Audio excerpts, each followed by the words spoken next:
আসসালামু আলাইকুম রহমতুল্লাহি বারাকাতুহ। প্রিয় দর্শক, আজকে আমি আপনাদেরকে শেখাবো সূরাতুল কদর।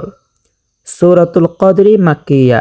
এই সূরাটি আমি আপনাদেরকে সহিহ শুদ্ধভাবে প্রতিটা হরফ তার মাখরাজ থেকে উচ্চারণ করে প্রত্যেকটা শব্দ ভেঙে ভেঙে মদ গুন্না সহকারে কায়দা কানুন সহকারে ইনশাআল্লাহ আমি আপনাদেরকে শেখাবো।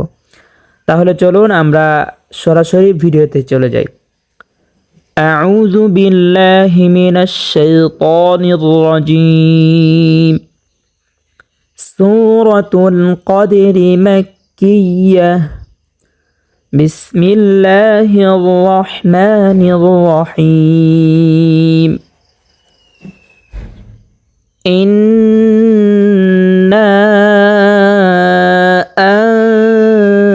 أنزلناه في ليلة القدر. إنا أنزلناه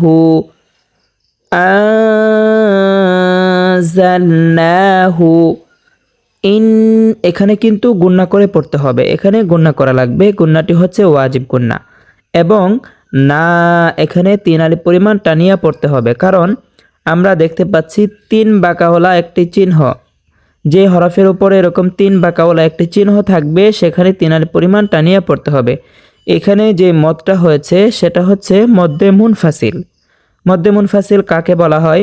মদ্দে মুনফাসিল হচ্ছে মদের হরফের উপরে চিকন চিহ্ন বামে হামজা থাকিলে 3 আলিফ পরিমাণ টানিয়া পড়তে হয়। তাহলে আমরা এখানে 3 আলিফ পরিমাণ টানিয়া পড়ব। যেমন ইন্না আনজালনাহু, এখানে একটা গুণনা করে পড়তে হবে। গুণনাটি হচ্ছে ইকফা গুণনা। ইকফা অর্থ হচ্ছে নাকের ভিতরে লুকাইয়া পড়া। ইকফার হরফ হচ্ছে 15টি। তা সা জিম দাল জাল জা সিন শিন সদ দত ত যা ফা কফ কাফ। সংজ্ঞা হচ্ছে নুনে সাকিন অথবা তানবিনের বামে ইকফার 15 হরফের যে কোনো হরফ আসিলে ওই নুনে সাকিন অথবা তানবিনকে গুন্নার সহিত নাকের ভিতরে লুকাইয়া পড়িতে হয়। প্রিয় দর্শক, তাহলে আমরা এখানে স্পষ্ট দেখতে পাচ্ছি নুনে সাকিনের পরে ইকফার 15 হরফের একটি হরফ যা আসছে, সে কারণে এখানে গুন্না করিয়া নাকের ভিতরে লুকাইয়া পড়তে হবে। যেমন আনজালনাহু, এখানে কিন্তু গুণনা করিয়া পড়তে হবে। যেমন আনজালনাহু নাহু, এখানে 1 আলিফ পরিমাণ টানিয়া পড়তে হবে। খারা জবর খারা জের উল্টা পেশ হইলে 1 আলিফ পরিমাণ টানিয়ে পড়তে হয়। তাহলে নুনের উপরে যেহেতু খারা জবর আছে, এখানে 1 আলিফ পরিমাণ টানিয়ে পড়ব আমরা। ইন্না আনজালনাহু ফি লাইলাতিল কদর। ফি 1 আলিফ পরিমাণ টানিয়ে পড়তে হবে, কারণ এখানে মদ্দে তবাই হয়েছে। মদ্দে তবাই কাকে বলা হয়? মদ্দে তবাই হচ্ছে জবরের বাম পাশে খালি আলিফ মদের হরফ, পেশের বাম পাশে জাজমুলা ওয়াও মদের হরফ, জেরের বাম পাশে জাজমুলা ইয়া মদের হরফ। মদের হরফ হইলে তাহার ডান দিকের হরকতকে 1 আলিফ পরিমাণ টানিয়া পড়িতে হয়। তাহলে আমরা এখানে দেখতে পাচ্ছি জেরের বাম পাশে জাজমুলা ইয়া আসছে, তাহলে এখানে 1 আলিফ পরিমাণ টানিয়া পড়তে হবে মদ্দে তবাই। যেমন ফি 1 আলিফ, ফি লাইলাতিল কদর, এখানে কলকলা করিয়া পড়তে হবে, কারণ দালটা হচ্ছে কলকলা হরফ। কলকলা হরফ 5টি। কফ ক বা জিম দাল। হরকতের বামে এই 5 হরফে জজম হইলে কলকলা করিয়া একটু ধাক্কা দিয়া পড়িতে হয়। তাহলে জবর হরকতের বামে 5টি হরফ থেকে একটি হরফ দাল আসছে, দালটি হচ্ছে কলকলা হরফ। তাহলে এখানে কলকলা করিয়ে পড়তে হবে এবং এখানে অক্ফ হওয়ার কারণে রটা সাকিন হয়ে যাবে। তাহলে কফ দালকেও ধরবে, রকেও ধরবে। কেমন? ফি লাইলাতিল কদর, ঠিক আছে? এরকম ভাবে পড়তে হবে। তাহলে আমি এখন সূরাতুল কদরের প্রথম আয়াতটা শুরু থেকে শেষ পর্যন্ত আমি রিডিং পড়ব। সুন্দরভাবে আপনারা এখান থেকে শিখে নেবেন। বিসমিল্লাহির রহমানির রহিম। ইন্না আনজালনাহু ফি লাইলাতিল কদর। আমি আরেকবার পড়ছি। ইন্না আনজালনাহু ফি লাইলাতিল কদর। এখন পড়ব 2 নম্বর আয়াত। ওয়ামা আদরাকা মা লাইলাতুল কদর। ওয়ামা এখানে 3 আলিফ পরিমাণ টানিয়ে পড়তে হবে, যেটা আমি পূর্বে বলেছি, যেহেতু 3 বাঁকাওয়ালা একটি চিহ্ন দেখতে পাচ্ছি। এবং আদ এখানে কলকলা করতে হবে, কারণ দালটা হচ্ছে কলকলা হরফ। খারাজ জবর হওয়ার কারণে র 1 আলিফ পরিমাণ টানিয়ে পড়তে হবে। এখন আর বিস্তারিত বলবো না, যেহেতু প্রথম আয়াতে আমি বলেছি। কদর এখানেও কি করতে হবে? কলকলা করিয়ে পড়তে হবে। যেমন ওয়ামা আদরাকা মা লাইলাতুল কদর। ওয়ামা আদরাকা মা লাইলাতুল কদর।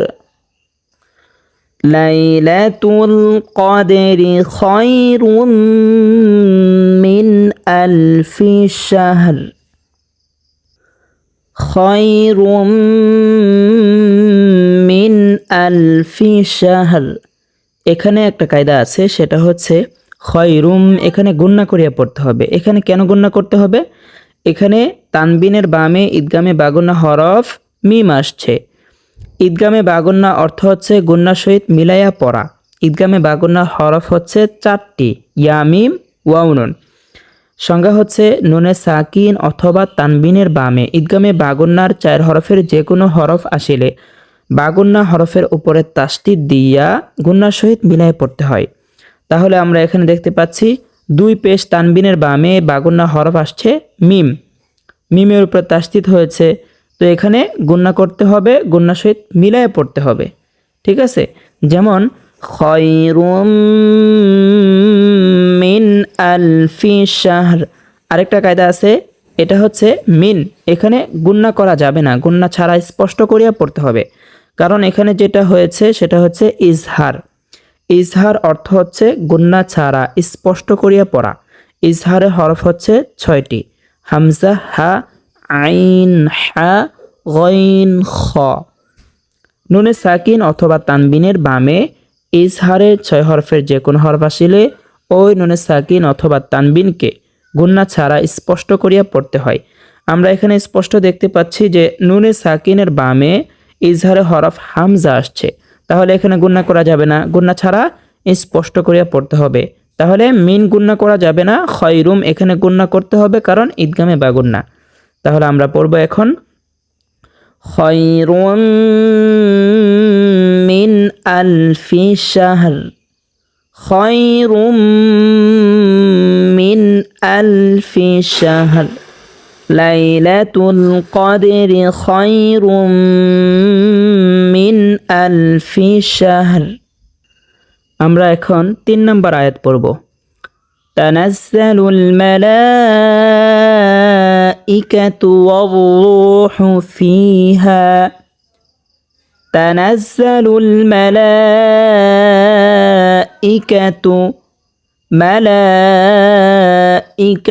ওয়ার-রূহু ফিহা। এখানে 4 আলিফ পরিমাণ টানিয়ে পড়তে হবে, কারণ আমরা এখানে দেখতে পাচ্ছি যে মোটা একটা চিহ্ন দেখতে পাচ্ছি। যে হরফের উপর এরকম মোটা একটা চিহ্ন আমরা দেখতে পাবো, সেখানে 4 আলিফ পরিমাণ টানিয়ে পড়ব। এখানে যে মদটা হয়েছে সেটা হচ্ছে মদ্দে মুত্তাসিল। ঠিক আছে? এখানে যে মদটা হয়েছে সেটা হচ্ছে মদ্দে মুত্তাসিল। মদ্দে মুত্তাসিলের সংজ্ঞা হচ্ছে মদের হরফের উপরে মোটা চিহ্ন বামে হামজা থাকিলে 4 আলিফ পরিমাণ টানিয়া পড়িতে হয়। তাহলে আমরা এখানে অবশ্যই 4 আলিফ পরিমাণ টানিয়া পড়ব। যেমন মালাইকাতু ওয়ার-রূহু ফিহা। ওয়ার-রূহু এখানে যে রটা আছে সেই রটাকে আমরা মোটা করিয়া পড়ব। রর উচ্চারণ যেটা আছে সেটা মোটা করিয়া পড়ব। কারণ হচ্ছে রর উপরে যদি তাসদিদ থাকে এবং ডাইনে জবর অথবা পেশ থাকে তাহলে সেই রকে মোটা করিয়া পুর করিয়া পড়তে হয়। আর যদি উপরে তাসদিদ ডাইনে জের থাকে সেখানে পাতলা করিয়া পড়তে হয়। তাহলে আমরা এখানে দেখতে পাচ্ছি যে রর উপরে তাসদিদ ডাইনে জবর আছে, সে কারণে রর উচ্চারণ উভয় উচ্চারণকে মোটা করিয়া পড়ব। উভয় উচ্চারণ মানে দুইটা উচ্চারণ। প্রথম উচ্চারণটা হচ্ছে ওয়াও র জবর ওয়াও, এটা মোটা করিয়া পড়তে হবে। আরেকটা 2 নাম্বার উচ্চারণ হচ্ছে ওয়াও পেশ রু, এটাও মোটা করিয়া পড়তে হবে। যেমন ওয়াও হু, এখানে একালিপ পরিমাণ টানিয়ে পড়তে হবে, মধ্যে তবাই হয়েছে, পেশের বাম পাশ জসমালা ওয়াও হয়েছে, ঠিক আছে। যেমন ওয়াও হু, ওয়াও হু, হাকে স্পষ্টভাবে উচ্চারণ করতে হবে 2 নাম্বার মাখরাজ হতে, একেবারে স্পষ্ট হলকের মধ্যখান হইতে। হু হু হু, ফিহা একালিপ পরিমাণ টানিয়ে পড়তে হবে ফি, এবং হা এখানেও একালিপ পরিমাণ টানিয়ে পড়তে হবে, মধ্যে তবাই হয়েছে। তানাজ্জালুল মালাইকাতু ওয়ার-রূহু ফিহা, তানাজ্জালুল মালাইকাতু ওয়ার-রূহু ফিহা বিইذনি রাব্বিহিম মিন কুল্লি আমর, বিইذনি রাব্বিহিম। প্রিয় দর্শক, এখানে অনেকেই দালটাকে একেবারে শক্তভাবে পড়ে থাকে, আবার অনেকেই একেবারেই পাতলা করিয়া নরম করে পড়ে থাকে। আসলে একেবারে শক্ত হবে না এবং একেবারে পাতলা নরম হবে না।